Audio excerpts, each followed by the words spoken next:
Pre board എക്സാമിൻ്റെ സീസണാണ്. ഇനി ബോർഡ് എക്സാം വരാൻ പോകുന്നു. അപ്പം നിങ്ങളുടെ ദീർഘകാലത്തെ അനുഭവം വെച്ചിട്ട് കുട്ടികൾക്ക് കൊടുക്കാവുന്ന ഏറ്റവും നല്ല ഉപദേശം എന്താണ് ഈ കാര്യത്തിൽ? അത് ബഷീർ പറഞ്ഞ വളരെ ശരിയായിട്ടുള്ള ഒരു കാര്യമാണ്. ഈ രക്ഷിതാക്കളുടെ അമിതമായിട്ടുള്ള ഇടപെടൽ, കുട്ടികൾക്ക് വേണ്ടി തീരുമാനം എടുക്കുന്നത് പലപ്പോഴും രക്ഷിതാക്കളായി പോകുന്നു എന്നുള്ളതാണ്.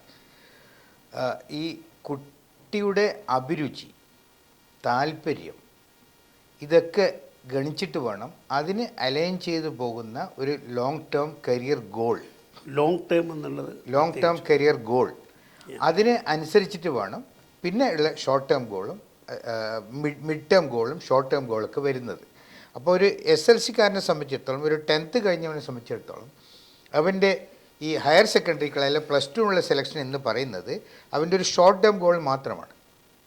ഈ ഷോർട്ട് ടേം ഗോൾ എന്ന് പറയുന്നത് അവൻ്റെ ലോങ് ടേം ഗോൾ, ജീവിതത്തിൽ താൻ എന്തായി തീരണം, എന്തൊക്കെയാണ് തൻ്റെ അഭിരുചികൾ, എന്തൊക്കെയാണ് തൻ്റെ താല്പര്യങ്ങൾ, അതിനനുസരിച്ചിട്ടുള്ള ഒരു ജീവിതം കെട്ടിപ്പടുക്കുവാൻ. ഞാൻ ഈ ലോകത്ത് നിന്ന് പോയി കഴിഞ്ഞാലും ആളുകൾ എന്നെപ്പറ്റി പറയണം, ഓർക്കണം, അതിനുവേണ്ടി എന്തൊക്കെ കഴിവുകൾ ദൈവം എനിക്ക് നൽകിയിട്ടുണ്ട്, ആ കഴിവുകൾ ഉപയോഗിച്ച് ഇവിടെ ഒരു ഫുട് മാർക്ക്, ഒരു ലെഗസി, ഒരു അടയാളപ്പെടുത്തൽ നടത്തി ഈ ലോകത്തിന് വിടവാങ്ങണം എന്നുള്ള ഒരു ചിന്താഗതിയിൽ ഒരു ലോങ് ടേം ഗോൾ സെറ്റ് ചെയ്തിട്ട് അതിനനുസരിച്ച് വേണം ഇനി ബാക്കി എന്തൊക്കെ പഠിക്കാൻ എന്ന് തീരുമാനിക്കാൻ. അതിനു വേണ്ടിയിട്ട് ഇപ്പോൾ നമ്മൾ 1 മുതൽ 10 വരെ ആകുമ്പോൾ നമുക്ക് പ്രശ്നമില്ല. 1ാം ക്ലാസ് കഴിഞ്ഞാൽ 2, 2 കഴിഞ്ഞാൽ 3, അങ്ങനെ പടിപടിയായി 10 വരെ എത്തി. പെട്ടെന്ന് 10 കഴിയുമ്പോഴാണ് നമുക്ക് ഒരുപാട് ഒറ്റ സിംഗിൾ ട്രാക്കിൽ വന്ന് നമ്മൾ ഇങ്ങനെ പല ട്രാക്ക്, ഇത് ഏതിൽ പോകണം എന്നുള്ള ഒരു കൺഫ്യൂഷൻ വരുന്നത്. ഇപ്പം ഞാനൊക്കെ ചെറുപ്പത്തിൽ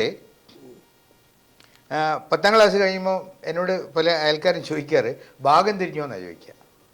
ഡോക്ടർ ഭാഗമാണോ, എഞ്ചിനീയർ ഭാഗമാണോ, വക്കീൽ ഭാഗമാണോ? അന്ന് ഈ 3 ഭാഗമേ ഉള്ളൂ. ഇന്ന് അങ്ങനെയല്ല. ഒരു 12th കഴിഞ്ഞ കുട്ടികൾക്ക് 500-ൽ പരം കോഴ്സുകളുണ്ട്. കരിയറിൻ്റെ ഒരു പട തന്നെയുണ്ട്. നമ്മൾ ഒരിക്കലും മുമ്പൊന്നും കേൾക്കാത്ത ഒരുപാട് പുതിയ പുതിയ കരിയർ മേഖലകൾ വരുന്നു. പണ്ടുണ്ടായിരുന്ന പല കരിയർ മേഖലകളും അസ്തമിക്കുകയാണ്. അപ്പോൾ സ്വാഭാവികമായിട്ടും വളരെ സൂക്ഷിച്ചിട്ട് കൈകാര്യം ചെയ്യുക. 10 വരെ നമ്മളൊന്നും ആലോചിക്കാതെ ഓരോ ക്ലാസ് കയറ്റം വരുന്നു. 10 കഴിഞ്ഞ് എന്ത് തിരഞ്ഞെടുക്കണം എന്നുള്ളത് വളരെയധികം സൂക്ഷ്മതയോടുകൂടി ഈ കുട്ടിയാണ് അതിൽ ഫോക്കസായി വരേണ്ടത്. പലപ്പോഴും അച്ഛനമ്മമാർ അവരുടെ അൺമെറ്റ് അംബിഷൻ, ഇപ്പോൾ എനിക്ക് ഡോക്ടറാകാൻ പറ്റിയില്ല, അതുകൊണ്ട് എൻ്റെ മകനെ എന്തായാലും ഡോക്ടറാക്കിയേ പറ്റുള്ളൂ, എനിക്ക് എഞ്ചിനീയർ ആകാൻ പറ്റിയില്ല, അതുകൊണ്ട് എൻ്റെ മകൾ എന്തായാലും എഞ്ചിനീയർ ആവണം എന്നുള്ള അവരുടെ ഒരു അഭിലാഷങ്ങൾ, അവർക്ക് നേടാൻ കഴിയാത്ത സ്വപ്നങ്ങൾ കുട്ടികളെ ടൂളാക്കിക്കൊണ്ട് അവർക്ക് അടിച്ചേൽപ്പിക്കുന്ന ഒരവസ്ഥ കുറഞ്ഞ തോതിലെങ്കിലും നമ്മുടെ നാട്ടിലുണ്ട് എന്ന് ബഷീർ വളരെ ശരിയായിട്ടുള്ളൊരു വിലയിരുത്തലാണ്. ഡിസാസ്റ്ററായി വരാറുണ്ട് തീർച്ചയായിട്ടും. അപ്പോൾ അതുകൊണ്ട് തന്നെ ഈ കുട്ടിയെ ഫോക്കസ് ചെയ്തുകൊണ്ട് വേണം നമുക്ക് തീരുമാനമെടുക്കുവാൻ. അതിന് ഈ കുട്ടിയുടെ അഭിരുചി നിർണയ പരീക്ഷയൊക്കെ നടത്തുന്ന ഒരുപാട് സംഭവങ്ങളുണ്ട്. ആപ്റ്റിറ്റ്യൂഡ് ടെസ്റ്റ്, ഇപ്പോൾ സിജി തന്നെ CDAT, ഒരു സിജിയുടെ ഡിഫറൻഷ്യൽ ആപ്റ്റിറ്റ്യൂഡ് ടെസ്റ്റ് CDAT നടത്തുന്നുണ്ട്. അത് കേരളത്തിൻ്റെ കാലാവസ്ഥക്ക് അനുയോജ്യമായ തരത്തിൽ അതിനെ കസ്റ്റമൈസ് ചെയ്ത് കൊണ്ടുവന്ന ഒരു ആപ്റ്റിറ്റ്യൂഡ് ടെസ്റ്റാണ്. അത് നടത്തി കഴിഞ്ഞാൽ ഈ കുട്ടിയുടെ അഭിരുചി, സ്പേഷ്യൽ എബിലിറ്റി ഉണ്ടോ, വെർബൽ എബിലിറ്റി ഉണ്ടോ, അതുപോലെ പല തരത്തിലുള്ള ഏതെല്ലാം തരത്തിലുള്ള അഭിരുചിയാണ് കുട്ടിക്കുള്ളതെന്ന് കണ്ടെത്തിയിട്ട് അതിനനുസരിച്ചിട്ട് കൗൺസിലിംഗ് കൊടുക്കും. അപ്പോൾ കുട്ടിക്ക് മനസ്സിലാവും, look these are the areas I am strong at. അപ്പോൾ എനിക്ക് ഇന്ന് പോവാം, ആ ഏരിയയിലേക്ക് എൻ്റെ കരിയർ കെട്ടിപ്പിടിക്കണമെങ്കിൽ എനിക്ക് എടുക്കാൻ പറ്റുന്ന കോഴ്സുകൾ ഇന്നതൊക്കെയാണ്. ആ വിധത്തിൽ ഒരു ലോങ് ടേം ഗോളിൻ്റെ പശ്ചാത്തലത്തിൽ വേണം നമ്മൾ ഈ 11th കോഴ്സ് തിരഞ്ഞെടുക്കാൻ. ഇപ്പോൾ നമ്മൾ ഇവിടെ നോക്കിക്കഴിഞ്ഞാൽ, ഇപ്പോൾ ഇത് എൻ്റെ കയ്യിലുള്ളത് ഒരു ഖത്തറിലെ ഒരു സ്കൂൾ MES സ്കൂളിൻ്റെ ഒരു അഡ്മിഷൻ ഫോമാണ്. ഇവിടെ ഇപ്പോൾ ഒരു സയൻസ് കോമ്പിനേഷൻ ഗ്രൂപ്പ് 1 ഉണ്ട്, 2 ഉണ്ട്, 3 ഉണ്ട്. ഗ്രൂപ്പ് 1-ൽ PCMB, physics, chemistry, maths, biology. പിന്നൊന്ന് വരുന്നത് ഗ്രൂപ്പ് 2 എന്ന് പറയുന്നത് മാത്സ്, ഫിസിക്സ്, കെമിസ്ട്രിയാണ് കോറായിട്ട് വരുന്നത്, PCM. പിന്നെ ഗ്രൂപ്പ് 3 എന്ന് പറയുന്നത് PCB, ഫിസിക്സ്, കെമിസ്ട്രി, ബയോളജി, പിന്നെ മറ്റുള്ള സബ്ജക്ട്സാണ്. ഇത്രയാണ് സയൻസിൽ വരുന്നത്. പിന്നെ കോമേഴ്സ് സ്ട്രീം വരുന്നുണ്ട്, ഹ്യൂമാനിറ്റി സ്ട്രീം വരുന്നുണ്ട്. അപ്പോൾ കൂടുതൽ ആൾക്കാരും ഈ സയൻസ് സ്ട്രീമാണ് താല്പര്യപ്പെടുന്നത്. അത് എന്തുകൊണ്ടെന്ന് വെച്ച് കഴിഞ്ഞാൽ പൊതുവെ സയൻസ് സ്ട്രീമിനെ ഒരു 360 ഡിഗ്രി എന്ന ആൾക്കാർ ഇപ്പോൾ വിളിക്കൽ. കാരണം സയൻസ് സ്ട്രീം എടുത്താൽ നമുക്ക് ഏതിലേക്ക് പോവാം, കൊമേഴ്സിലേക്കും തിരിയാം, ഹ്യൂമാനിറ്റീസിലേക്ക് തിരിയാം. നേരെ മറിച്ചിട്ട് ബാക്കിയുള്ളത് ചിലപ്പോൾ തിരിച്ച് വരാൻ പറ്റാത്ത ഒരു അവസ്ഥയുണ്ട്. പക്ഷേ എന്ന് വെച്ചിട്ട് സയൻസ് പഠിച്ചവർ മാത്രമല്ല മിടുക്കർ. ഇപ്പം കൊമേഴ്സ് പഠിച്ചവരും ഹ്യൂമാനിറ്റീസ് പഠിച്ചവരൊക്കെ ഒരുപാട് ആളുകൾ വലിയ പ്രൊഫഷണൽ ഇതിലെത്തുന്നുണ്ട്. ഇപ്പോൾ ഈ നമ്മൾ ഇന്ത്യയിൽ തന്നെ നോക്കുകയാണെങ്കിൽ ഏറ്റവും കൂടുതൽ റെമ്യൂണറേഷൻ വാങ്ങുന്ന പ്രൊഫഷണൽസ് ഏതാണ്? ഇപ്പോൾ ഈയിടെ കേരള ഗവൺമെൻറ്റിൻ്റെ ഒരു കേസ് വാദിക്കാൻ കപിൽ സിബലിനെ ഏൽപ്പിച്ചു. അത് സെൻട്രൽ ഗവൺമെൻറ് ടാക്സ് കൊടുക്കുന്നില്ല എന്നുള്ളൊരു കേസായിരുന്നു. ആ കേസിൽ എത്രയാണെന്നറിയോ അദ്ദേഹം ബില്ല് കൊടുത്തത്? 2 കോടിക്ക് മേലെയാണ്. അപ്പോൾ ഇന്ന് ഏറ്റവും കൂടുതൽ പ്രൊഫഷണൽ റെമ്യൂണറേഷൻ വാങ്ങിക്കുന്ന കൂട്ടർ ഈ സുപ്രീം കോടതി അഡ്വക്കേറ്റ്സാണ് ഇന്ത്യയിൽ. ഹ്യൂമാനിറ്റീസ് പഠിച്ചവരാണ് അഡ്വക്കേറ്റ്സ് ആവുന്നത് കൂടുതലും. അപ്പോൾ സ്വാഭാവികമായിട്ടും ഈ സയൻസ് പഠിച്ചവർക്ക് മാത്രമല്ല, അതേപോലെ ചാർട്ടേഡ് അക്കൗണ്ടൻസ്, ഇവർക്കൊന്നും വേണ്ട, ഒരു ബോർഡ് ഇട്ടാൽ മതി. വീട്ടിൽ തന്നെ വേണം ഒരു ബോർഡ് ഇട്ട് കഴിഞ്ഞാൽ അക്കൗണ്ട്സ് കൊണ്ട് ഒപ്പ് വാങ്ങിക്കാൻ വേണ്ടി ആൾക്കാർ ഇങ്ങനെ വരും. അപ്പോൾ എല്ലാ മേഖലയിലും നമുക്ക് എന്തുണ്ട്, സാധ്യതകളുണ്ട്. പ്രൊഫഷണൽസ് ആവുക എന്നുള്ളത് സയൻസ് പഠിച്ചവർക്ക് മാത്രമല്ല, പ്രൊഫഷണൽസ് ആവുന്ന എല്ലാ മേഖലയിലേക്കും ഇത് വരാം. ഇനി വരുമ്പോൾ ഈ സയൻസിൽ തന്നെ ഏത് എടുക്കണമെന്ന് ചോദിച്ചാൽ കൂടുതൽ ആൾക്കാരും PCMB, physics chemistry maths biology പോകാൻ കാരണം മാത്സ് എടുത്തു കഴിഞ്ഞാൽ എഞ്ചിനീയറിങ്ങും അതുമായി ബന്ധപ്പെട്ട സ്ട്രീമിലൊക്കെ പോകാം. ബയോളജി എടുത്തു കഴിഞ്ഞാൽ മെഡിസിൻ അതുപോലെ അലൈഡ് സബ്ജക്ട്സിലൊക്കെ പോകാം എന്നുള്ള ഒരു ബെനിഫിറ്റ് ഉള്ളത് കൊണ്ടാണ് അങ്ങനെ ചെയ്യുന്നത്. അതല്ലാതെയും ആകാം. ആവാം. ഇപ്പോൾ ഫോർ എക്സാമ്പിൾ ഇപ്പോൾ അലൈഡ് ഹെൽത്തിൽപ്പെട്ട 2 ഇത് പറഞ്ഞുതരാം ഞാൻ. ഒന്ന് ഫാർമസി, 2 സ്പീച്ച് തെറപ്പി. ഈ 2 കോഴ്സിനും ബയോളജി വേണം നിർബന്ധമില്ല. മാത്സ് എടുത്തവർക്കും പോവാം, ഫിസിക്സ് കെമിസ്ട്രി മാത്സ് എടുത്തവർക്കും പോവാം. അപ്പോൾ നമ്മൾ ഈ ഇതിൽ ഒട്ടും താല്പര്യമില്ലാത്ത കുട്ടികൾ ഒരിക്കലും നിർബന്ധിക്കരുത്. അത് അണ്ടർലൈൻ ചെയ്ത് പറയേണ്ട ഒരു കാര്യം തീർച്ചയായിട്ടും പറയണം. അപ്പോൾ ഈ കുട്ടികളുടെ താല്പര്യവും അവരുടെ അഭിരുചിയും, ഈ അഭിരുചി പരീക്ഷ നടത്തി കഴിഞ്ഞാൽ സ്വാഭാവികമായിട്ടും നമുക്ക് നല്ലൊരു ഐഡിയ കിട്ടും. അതില്ലെങ്കിൽ തന്നെ നല്ല രക്ഷിതാക്കൾക്കും നല്ല അധ്യാപകർക്കും ഈ കുട്ടികളുടെ കൂടെ ഇരുന്ന് കുറച്ച് സംസാരിച്ച് കഴിഞ്ഞാൽ തന്നെ ഏകദേശം അവരുടെ അഭിരുചിയൊക്കെ മനസ്സിലാവും. അതനുസരിച്ചിട്ട് അവർക്ക് താല്പര്യമുള്ള ഒരു സ്ട്രീമിലേക്കാണ് അവരെടുക്കേണ്ടത്. ഇനി സയൻസിൽ ഇപ്പം 3 സ്ട്രീമുണ്ട്. ഇത് ഏത് എടുക്കണമെന്ന് വെച്ച് കഴിഞ്ഞാൽ ഇപ്പം ഫിസിക്സ് മാത്സിൽ വലിയ താല്പര്യമില്ല, എന്നാൽ സയൻസിൽ ഇൻട്രസ്റ്റ് ഉണ്ട് എങ്കിൽ ഒരിക്കലും നമ്മൾ അവനെ PCMBയിലേക്ക് ചേർക്കേണ്ട ആവശ്യമില്ല. PCBയും മറ്റുള്ള കോമ്പിനേഷനും എടുക്കാം. പക്ഷെ നമ്മളൊന്ന് നോക്കേണ്ടത് ഇവിടെ ഇപ്പം ഈ CBSE പല കോമ്പിനേഷനും കൊടുക്കുന്നുണ്ട്. ഇവിടെ ഗ്രൂപ്പ് 3യിൽ ഇംഗ്ലീഷ് കോർ പിന്നെ ഫിസിക്സ് കെമിസ്ട്രി ബയോളജിൻ്റെ കൂടെ കമ്പൽസറി 5th സബ്ജക്റ്റായി കൊടുത്തിരിക്കുന്ന കമ്പ്യൂട്ടർ സയൻസ് ഇൻഫർമാറ്റിക് പ്രാക്ടീസ് ഒക്കെ കൊടുത്തിട്ടുണ്ട്. അപ്പോൾ ചിലരെങ്കിലും ഈ കമ്പ്യൂട്ടർ ഹയർ സ്റ്റഡീസിന് പോകാൻ വേണ്ടി ഫിസിക്സ് കെമിസ്ട്രി ബയോളജി മാത്സ് ഇല്ലാത്തൊരു കോമ്പിനേഷൻ എടുത്തിട്ടുണ്ടെങ്കിൽ അവരൊരു കാര്യം ശ്രദ്ധിക്കേണ്ടതുണ്ട്. കമ്പ്യൂട്ടർ സയൻസിൽ ഹയർ സ്റ്റഡീസിന് പോകണമെങ്കിൽ മാത്സ് കമ്പൽസറിയാണ്. അപ്പോൾ അങ്ങനെയുള്ളവർക്ക് ഈ ഒരു സ്ട്രീം എടുത്താൽ ഇതിൻ്റെ കൂടെ ഈ PCB എടുത്തിട്ട് അതിൻ്റെ കൂടെ കമ്പ്യൂട്ടർ സയൻസോ ഇൻഫർമാറ്റിക് പ്രാക്ടീസോ എടുത്തു കഴിഞ്ഞാൽ അവർക്ക് കമ്പ്യൂട്ടർ സയൻസിൽ ഹയർ സ്റ്റഡീസിന് പോകാൻ പറ്റില്ല എന്നുള്ളൊരു കാര്യം കൂടി നമ്മൾ ഓർത്ത് വെക്കേണ്ടതുണ്ട്. അപ്പോൾ ഏത് സ്ട്രീം എടുക്കേണ്ടതെന്നുള്ളത് നമ്മൾ അടിവരയിട്ട് പറയേണ്ടത് അത് കുട്ടിയുടെ അഭിരുചിക്ക് അനുസരിച്ച് വേണം ചെയ്യാൻ എന്നുള്ളതാണ്. അപ്പോൾ ഈ കുട്ടി, അതായത് ഇപ്പം സ്റ്റുഡൻറ്റ് സെൻട്രിക് ആവണം, അവരുടെ ആപ്റ്റിറ്റ്യൂഡ് ടെസ്റ്റ് അവരുടെ അഭിരുചി കണക്കിലെടുത്ത് വേണം തീരുമാനങ്ങൾ എടുക്കാൻ എന്നുള്ളതാണ്. അപ്പോൾ സയൻസ് എടുത്തവർക്ക് മാത്രമേ രക്ഷയുള്ളൂ എന്നുള്ളത് ഒരുപാട് തെറ്റ് തന്നെയാണ്. അപ്പോൾ ഇതിൽ വേറൊന്നും വരുന്നത് ഇപ്പോൾ ഷോർട്ട് ടൈം, നിങ്ങളിപ്പോൾ പറഞ്ഞല്ലോ ഷോർട്ട് ടൈം ഗോളും ലോങ് ടൈം ഗോളും എന്ന് പറയുന്നത്.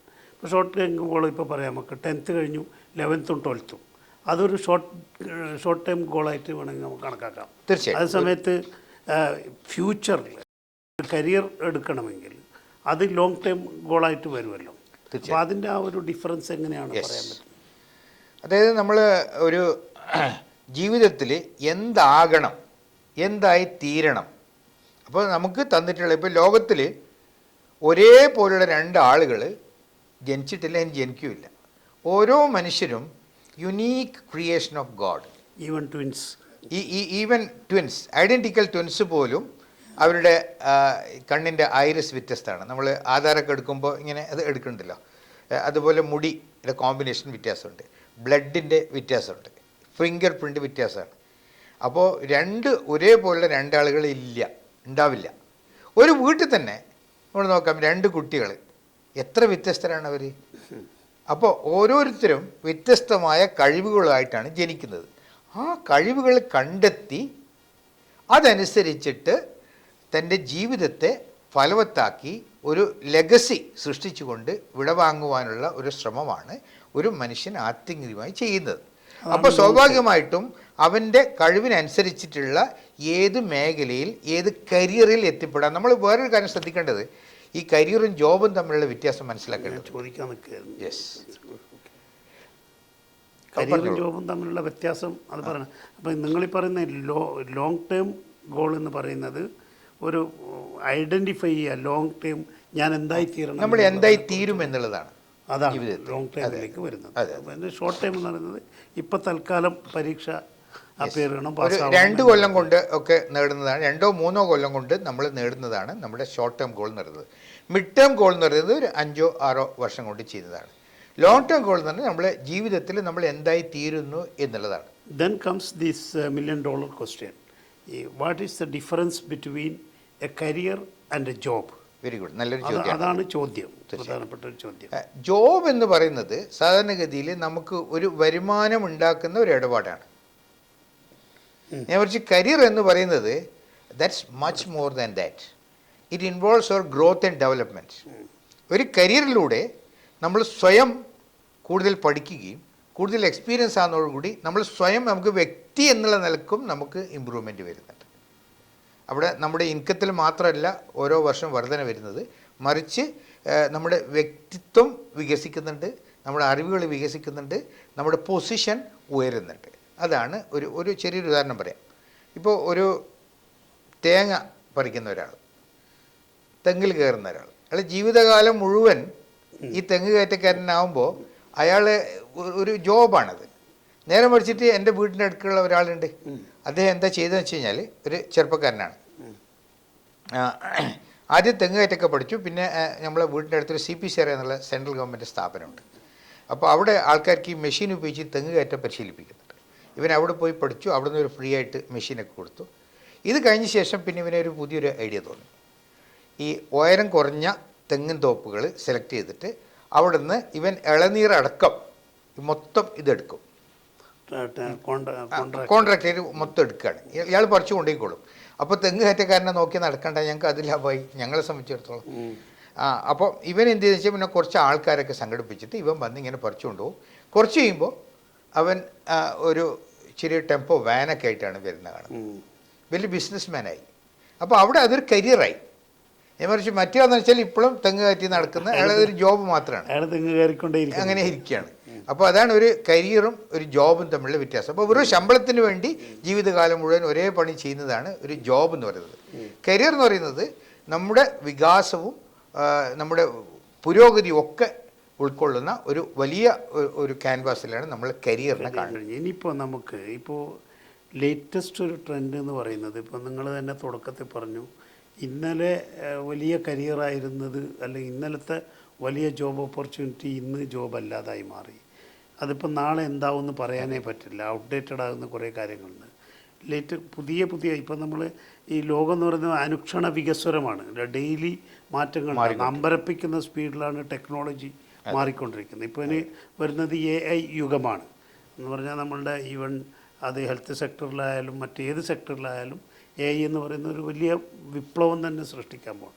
അപ്പോൾ പൊതുവേ ഒരു ആശങ്ക വരുന്നത് എന്താണെന്ന് ചോദിച്ചാൽ, ഏത് കരിയറിലേക്കാണ് ഇനി കുട്ടികളെ വിടേണ്ടത്, ഏത് പ്രൊഫഷനിലേക്ക് പോയാലാണ് കുട്ടികൾക്ക് ഒരു ജോബ് സെക്യൂരിറ്റി ജോബും കരിയറും തമ്മിൽ വ്യത്യാസം ഉണ്ടെങ്കിൽ പോലും അത് it depends upon the aptitude എങ്കിൽ പോലും ജോബ് എന്ന് പറയുന്നത് ഒരു ഘടകമാണല്ലോ, ഒരു സെക്യൂരിറ്റിയാണ്.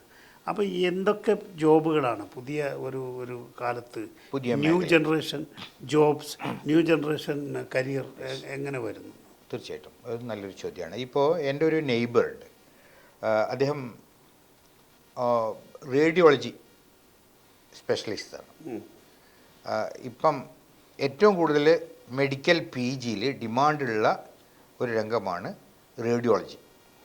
പക്ഷേ നമ്മുടെ ഇതൊക്കെ എക്സ്റേയും സ്കാനിങ്ങും ഇതൊക്കെ സൂപ്പർവൈസ് ചെയ്യും, നോക്കിയും അതിൻ്റെ റിപ്പോർട്ടൊക്കെ പരിശോധിക്കും, അൾട്രാസൗണ്ടും മറ്റു കാര്യങ്ങളും, അൾട്രാസൗണ്ട് MRI ഇതൊക്കെ ചെയ്യുന്ന ആളാണ്. അപ്പോൾ അദ്ദേഹത്തെ ഞാൻ കഴിഞ്ഞ മാസം കണ്ട് സംസാരിച്ചപ്പോൾ അദ്ദേഹം പറഞ്ഞു, ഞങ്ങളുടെ ഫീൽഡിൽ ഞങ്ങൾ ചെയ്തുകൊണ്ടിരിക്കുന്ന ജോലിയുടെ 50% ഇനി AI ഏറ്റെടുക്കുന്നു. പക്ഷേ റിപ്പോർട്ട് കാര്യങ്ങളൊക്കെ കൊടുത്തു കഴിഞ്ഞാൽ പാസ്റ്റ് ഇതൊക്കെ നോക്കിയിട്ട് കൃത്യമായിട്ട് അത് എന്തൊക്കെയാണ് അതിന് ഇൻഡിക്കേഷൻ, അതുകൊണ്ട് ഇന്നതാക്കാണെന്ന് വളരെ കൃത്യമായിട്ട് പറഞ്ഞു തരും. അപ്പോൾ ഇത് AI എന്ന് പറയുന്ന എല്ലാ മേഖലയിലും വരുന്നുണ്ട്. പതുക്കെ തുടങ്ങിയതാണ്. ഇപ്പോൾ എൻ്റെ നാട്ടിൽ തന്നെ ആദ്യം ഒരു ബാങ്ക് ഉണ്ടായിരുന്നുള്ളൂ, സിൻഡിക്കേറ്റ് ബാങ്ക്. അന്ന് ഞാൻ ഹൈസ്കൂളിൽ പോകുന്ന സമയത്ത് ആ സിൻഡിക്കേറ്റ് ബാങ്കിൽ 10-25 എംപ്ലോയീസ് ഉണ്ടായിരുന്നു. ഇന്ന് 4 സ്റ്റാഫും 25 കമ്പ്യൂട്ടറാണ് ആ സ്ഥാപനത്തിലുള്ളത്.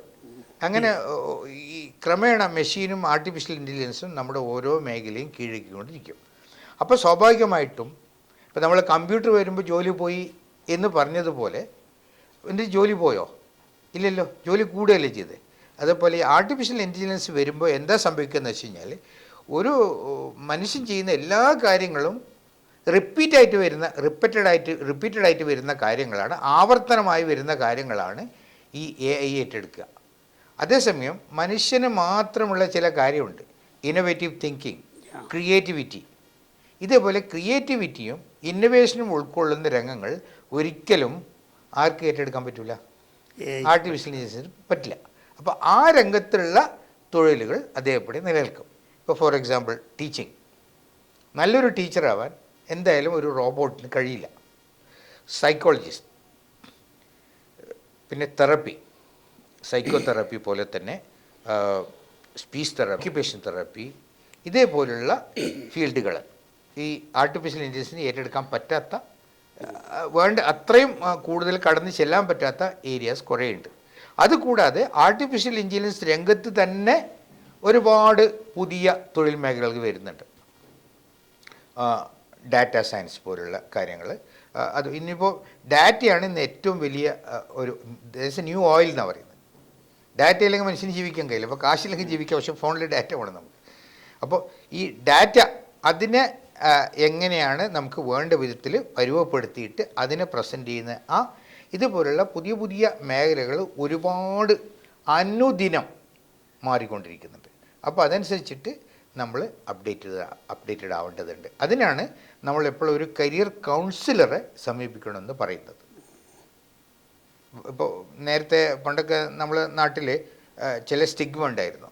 ഒരു മാനസിക പ്രശ്നം ഉണ്ടെങ്കിൽ ആൾക്കാർ അതിൻ്റെ കൗൺസിലർ അടുത്ത് പോകില്ല, അതെന്തോ ഒരു സ്റ്റിഗ്മയാണ്.